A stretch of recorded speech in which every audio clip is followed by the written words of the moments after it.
আসসালামু আলাইকুম। Banking insight বিডিতে আপনাদের আবারও স্বাগতম। আমার হাতে একটি সোনালী ব্যাংকের জমা ভাউচার দেখতে পাচ্ছেন। আসলে এই ভাউচারটি নতুন, আগে বিভিন্ন অ্যাকাউন্টের জন্য বিভিন্ন ভাউচার ছিল। এখন এই একটি ভাউচারে আপনারা সকল ধরনের টাকা জমা দিতে পারবেন। যেই জিনিসটা নিয়ে আজকে কথা বলবো সেটি হচ্ছে এই যে উপরে খেয়াল করুন, এইদিকে এখানেও লেখা আছে শাখা, মানে এখানে শাখার নাম লিখতে হবে। আবার এইখানে দেখুন লেখা আছে হচ্ছিল শাখার নাম, ভালোভাবে খেয়াল করুন, ব্রাঞ্চ নেম, শাখার নাম।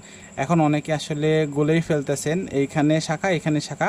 এখন আমি আপনাদের সাথে ক্লিয়ার করি, আপনারা এই ভাউচারটা টাকাটা যেই শাখায় জমা দিবেন উপরে সেই শাখার আসলে সিল মারাই থাকে। অনেক ক্ষেত্রে যদি সিল মারা না থাকে আপনারা ভাউচারটা যে শাখায় জমা দিবেন সেই শাখার নাম লিখবেন। আর নিচে দেখুন এখানে খেয়াল করুন শাখার নাম লেখা আছে, এই ব্রাঞ্চ নেম।